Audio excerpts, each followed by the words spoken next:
Hello again. I'm Bart Pear with PropertyDevelopmentSource.com. Right now I want to give you a feel for the whole development process and what we really focus on here at Property Development Source. This development process video is a general overview of the steps in a typical development. I go through it rather quickly, so if you miss something or you don't understand something, don't worry. The goal is a basic understanding. We will get into more specifics later.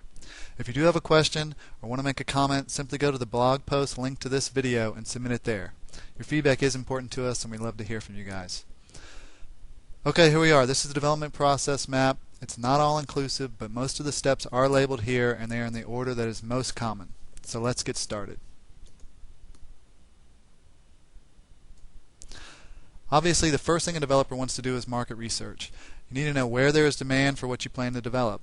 You need to know where that demand is best located and if that demand will still exist when your product finally comes to market.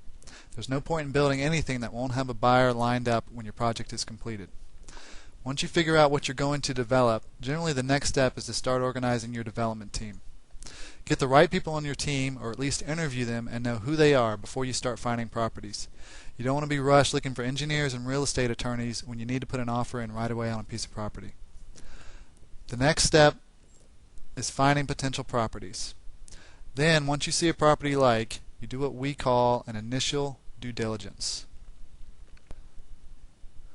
From there, you create some site plans and really get an idea of what the site's true capacity is. If you don't know the true potential, then any feasibility analysis or pro forma you do isn't worth a whole lot.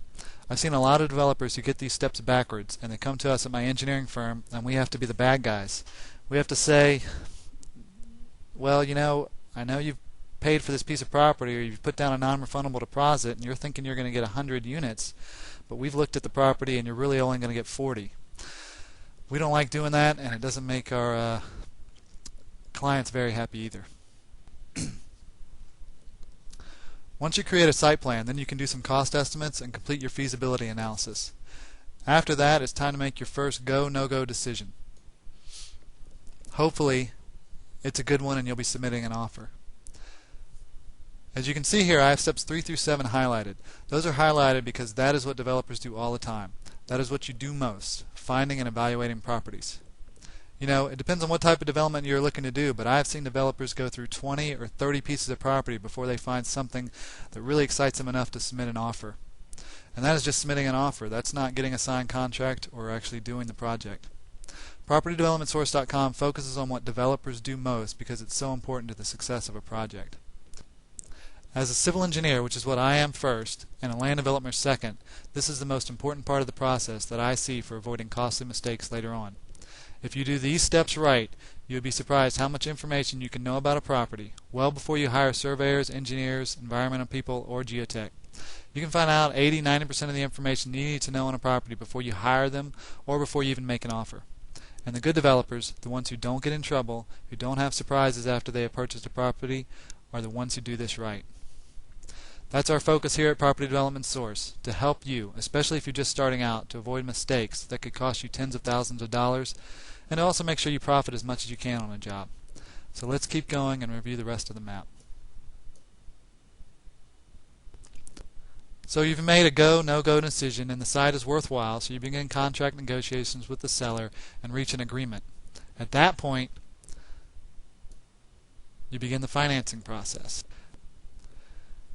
And then the development team that you had organized way back in step 2, well, now you're hiring them. You've got scopes of work to review, contracts to sign, and you're getting your team rolling. At that point, you're conducting further due diligence and you're letting your team of experts do further due diligence as well. You may be meeting with agencies and doing some preliminary, what we call pre-app meetings or preliminary permit application meetings to find out what their take is on a project and to find out what other problems you may have. Once you go through that stage, it is best to redo your feasibility study and make another go, no-go decision.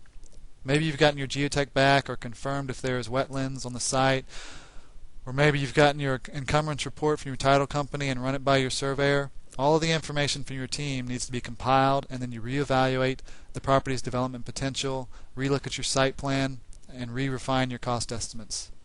Then you do your feasibility study and make another go, no-go decision. And you'll do this several times during the process. Now we're at number 13 I put in here, which is just called meeting contract requirements and moving towards closing.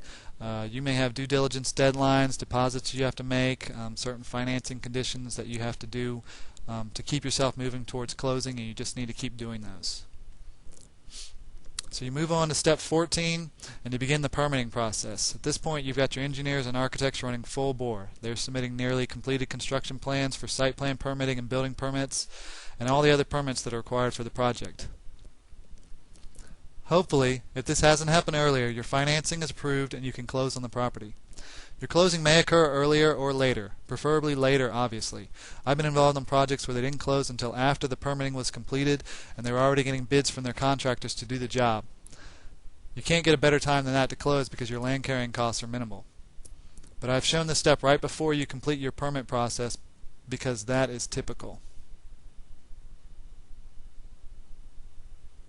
So as I said, you complete your permit process, you take those plans that have been approved by the agencies, and you go out and get your final construction bids.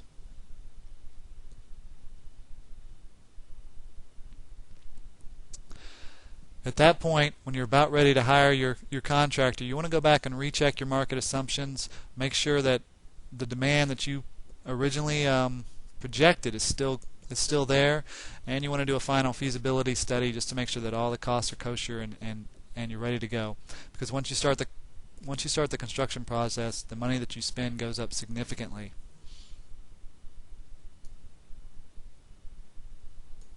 Next, you start construction, and then you move on and complete construction and get your certificate of occupancy.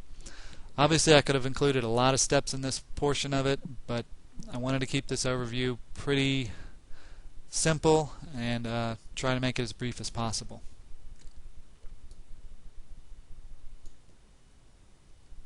Once you get your CO is generally when real revenue starts coming in. It's a nice feeling because you've been spending cash like crazy over these past few months and you're finally getting some decent returns coming back. At that point you would either remove or restructure your financing. If it was a construction loan and you were just renting things out, you'd convert it to a typical mortgage. If you're actually selling those units, you just remove it completely. One thing you'll notice about this development process tutorial is that I don't do a lot of steps dealing with financing, and I don't talk about marketing a project or hiring salespeople or anything like that. Like I said, that is because that's not our focus here at PropertyDevelopmentSource.com. There are a lot of books and ebooks out there that claim to show you everything you need to know about the land development process in 200 or 300 pages. To be honest, I've collected most of those books and I've gone through them, and they're really not more than an overview of the process. They've got some good stuff here and there, but they're not complete. It just isn't possible. You can't get something all-inclusive that's going to truly teach you how to do land development in 200 or 300 pages. And that's why we made the decision at PropertyDevelopmentSource.com to not even try to teach you everything about land development. Instead, we want to teach you everything we possibly can about the steps we know best, which just so happen to be the steps developers do most. And hopefully, you find what we teach you valuable. Thanks.